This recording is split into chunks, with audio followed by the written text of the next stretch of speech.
La lecture de l'Évangile ce matin se fait dans l'Évangile selon saint Marc au chapitre 5, les versets 21 à 43. Quand Jésus eut regagné en barque l'autre rive, une grande foule s'assembla près de lui. Il était au bord de la mer. Arrive l'un des chefs de la synagogue, nommé Jaïros. Voyant Jésus, il tombe à ses pieds et le supplie avec insistance en disant : « Ma petite fille est près de mourir.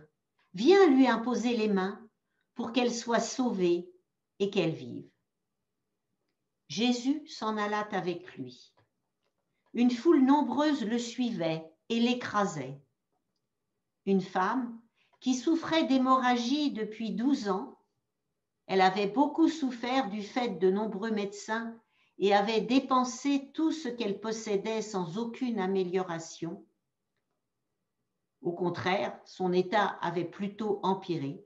Cette femme donc avait appris ce qu'on disait de Jésus. Elle vint par derrière lui, dans la foule, et toucha son vêtement.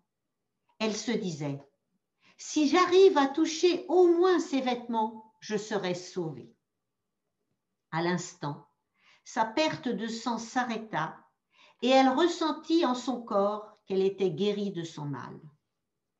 Aussitôt, Jésus s'aperçut qu'une force était sortie de lui. Il se retourna au milieu de la foule et il disait : « Qui a touché mes vêtements ? » Ses disciples lui disaient : « Tu vois la foule qui te presse et tu demandes : Qui m'a touché ? » Mais il regardait autour de lui pour voir celle qui avait fait cela. Alors, la femme, craintive et tremblante, sachant ce qui lui était arrivé, vint se jeter à ses pieds et lui dit toute la vérité. Mais il lui dit : « Ma fille, ta foi t'a sauvée, va en paix et sois guérie de ton mal. » Il parlait encore quand arrivent de chez le chef de la synagogue des gens qui disent : « Ta fille est morte, pourquoi ennuyer encore le maître ? » Mais sans tenir compte de ces paroles, Jésus dit au chef de la synagogue : « Sois sans crainte, crois seulement. » Et il ne laissa personne l'accompagner, sauf Pierre, Jacques et Jean, le frère de Jacques. Ils arrivent à la maison du chef de la synagogue. Jésus voit de l'agitation, des gens qui pleurent et poussent de grands cris. Il entre et leur dit : « Pourquoi cette agitation et ces pleurs ? L'enfant n'est pas morte, elle dort. » Et il se moquait de lui. Mais il met tout le monde dehors et prend avec lui le père et la mère de l'enfant et ceux qui l'avaient accompagné. Il entre là où se trouvait l'enfant. Il prend la main de l'enfant et lui dit : « Talitha koum », ce qui veut dire : « Fillette, je te le dis, réveille-toi. » Aussitôt, la fillette se leva et se mit à marcher, car elle avait 12 ans. Sur le coup, ils furent tous bouleversés. Et Jésus leur fit de vives recommandations pour que personne ne le sache, et il leur dit de donner à manger à la fillette. Dans l'évangile d'aujourd'hui, nous avons donc écouté deux miracles pour le prix d'un, si je puis dire, car les deux récits s'entrecroisent, s'entremêlent dans cet évangile. En effet, Jésus est en route pour aller chez Jaïros parce que sa fille est malade, mourante, dit son père, le chef de la synagogue, à Jésus. Et il implore Jésus de venir lui imposer les mains pour la guérir, pour qu'elle soit sauvée, pour qu'elle vive. Jésus accepte et accède à la demande de Jaïros. Il est en route. Il se hâte sûrement, et voici qu'il est suivi non seulement des disciples, mais aussi d'une foule nombreuse qui était déjà présente quand Jaïros est arrivé avec sa requête. Il est donc sur la route quand son vêtement, son manteau ou sa tunique sans doute, est touché par une femme malade depuis de longues années, 12 nous dit le texte. Et au moment où elle touche le vêtement de Jésus, où elle touche Jésus via son vêtement, le miracle se produit, elle est guérie. Elle le sent dans son corps, mais Jésus aussi en est conscient, car lui aussi a senti le miracle, une force est sortie de lui. Alors, quand il demande qui l'a touché, ses disciples se moquent de lui. Bien sûr, il a été touché. La foule est si nombreuse, si compacte, elle qui se presse à ses côtés, que forcément, plein de gens le touchent. Mais Jésus sait. Il a senti ce qui s'est passé. Et donc, ce n'est pas la figure des contacts anodins, anonymes qu'il cherche, mais bien la personne qui a pris un peu de sa force. Et la femme, tremblante de peur, se dénonce. Mais Jésus ne la rabroue pas. Il ne lui fait aucun reproche. « Ma fille, ta foi t'a sauvée. Va en paix et sois guérie de ton mal. » Même s'il a été surpris, même si on ne lui a pas demandé son avis, il n'a pas de rancune. Et même on peut penser qu'il est heureux de la foi de cette femme, lui qui est venu pour nous soigner, nous guérir, que ce soit physique, dans le texte de ce matin, ou spirituellement, lorsque nous allons mal et que nous sommes dans les épreuves, voire la dépression. Et à ce moment précis de ce premier miracle, on annonce à Jaïros que sa fille est morte et que Jésus n'a plus aucune raison d'aller chez lui. Pourquoi ennuyer le maître? Mais Jésus insiste pour y aller en disant seulement à Jaïros, « Sois sans crainte, crois seulement. » Puis, il va accomplir le second miracle de cette journée, puisqu'il réveille de la mort la fillette en la touchant et en prenant sa main. Et il va ramener de la mort à la vie cet enfant qui a 12 ans, encore le chiffre 12, si spécial dans la Bible, et cet enfant se lève immédiatement. Voici donc résumé cette journée bien remplie de Jésus, et que nous apprend-elle? 3 choses à retenir à mon avis. D'abord, les personnes qui sont guéries, ou leur famille, la femme et le père de la fillette en l'occurrence, ont la foi.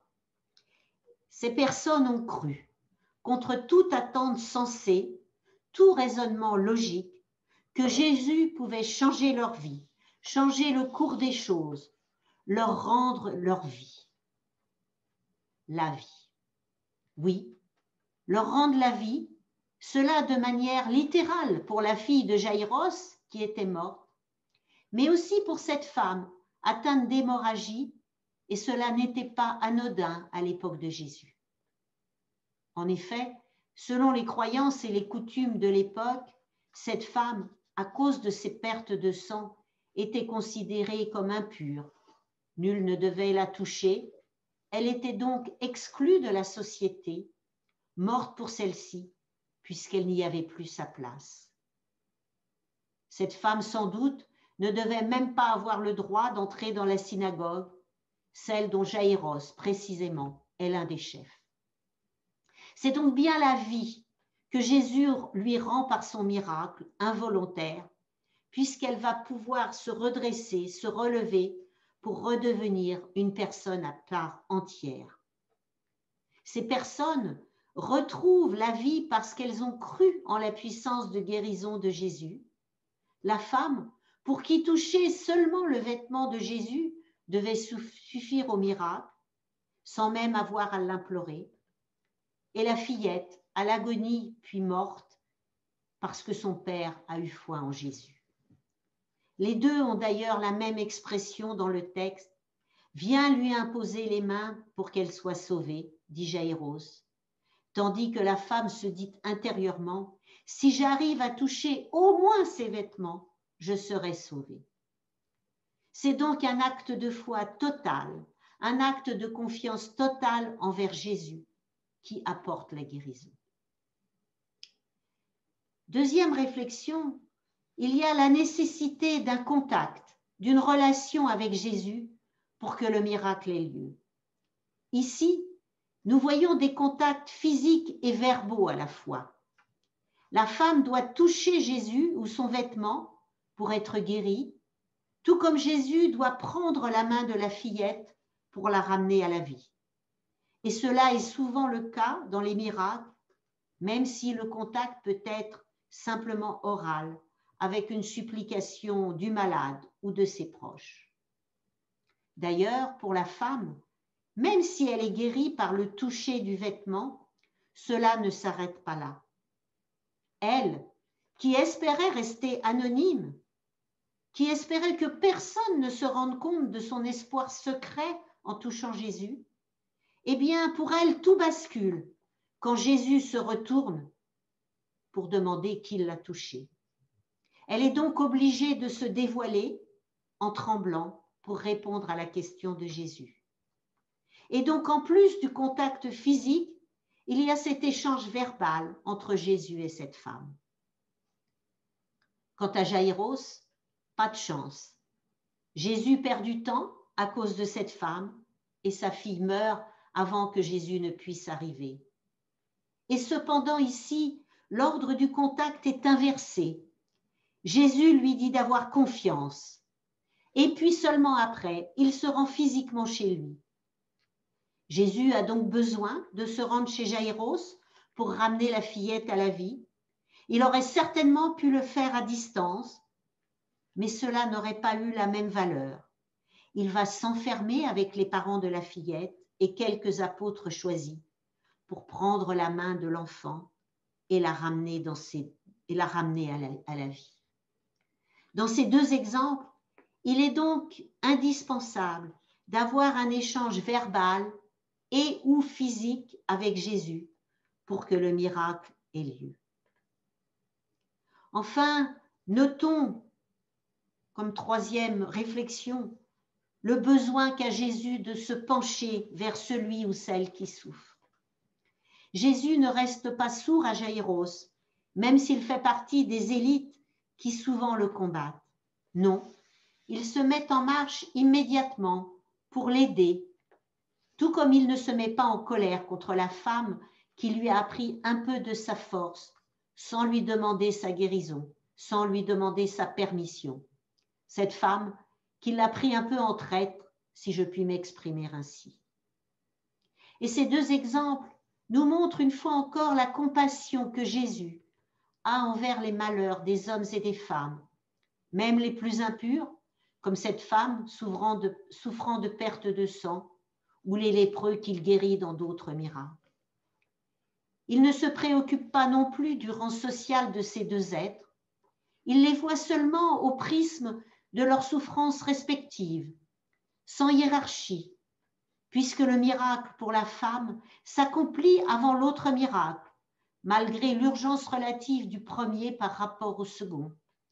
Dans une salle des urgences, c'est la fille de Jaïros, avec son urgence vitale, qui aurait été traitée avant cette femme qui souffre certes, mais qui souffre déjà depuis 12 ans et qui n'est pas à l'article de la mort.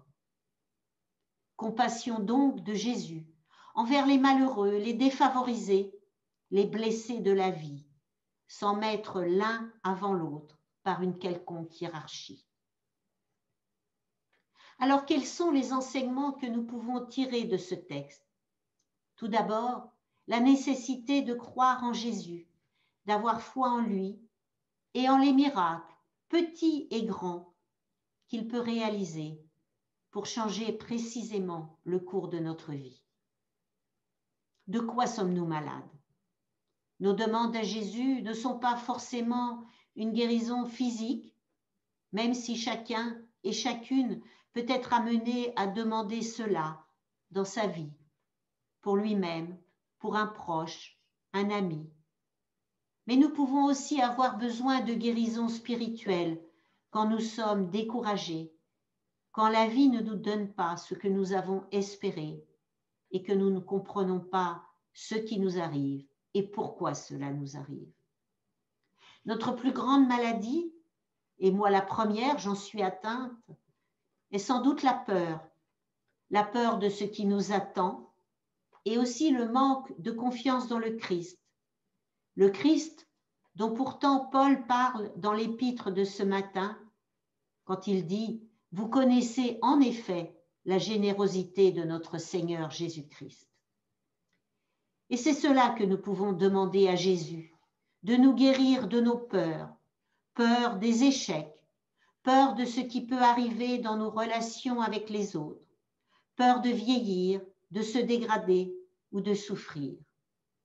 Alors, au contraire, demandons-lui de nous transférer sa générosité, sa bienveillance, son amour, sa force par l'Esprit Saint.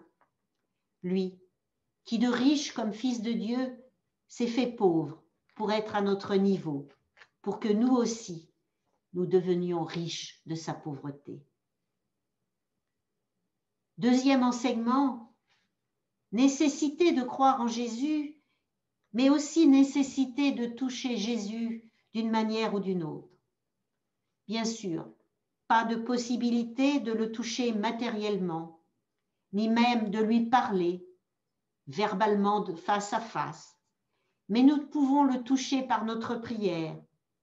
Nous pouvons le toucher si nous entrons en communication avec lui à travers le Saint-Esprit, quand nous lisons la Bible, quand nous nous mettons en disposition d'esprit pour le rejoindre de la manière qui nous convient. Mais il faut aussi se rappeler que Jésus et que Dieu ne sont pas un ou des distributeurs automatiques des réponses que nous attendons à nos demandes. Dieu fait la réponse qu'il juge adaptée au moment opportun. Et il faut donc être attentif à ne pas être déçu de la réponse qui est donnée à nos demandes. Enfin, troisièmement, cette histoire nous en dit long aussi sur les relations que nous devons avoir ou essayer d'avoir avec les autres. En effet, il y a Jésus et il y a deux personnes diamétralement opposées, le puissant chef de la synagogue, un notable qui s'adresse à Jésus pour lui demander son aide, justement parce que même s'il est riche matériellement, tout va mal avec sa fille à l'agonie. Et en face de cet homme, une femme, déjà une femme, et qui plus est impure, une intouchable en quelque sorte, pauvre de surcroît, puisqu'elle a dépensé tout son argent pour consulter des médecins.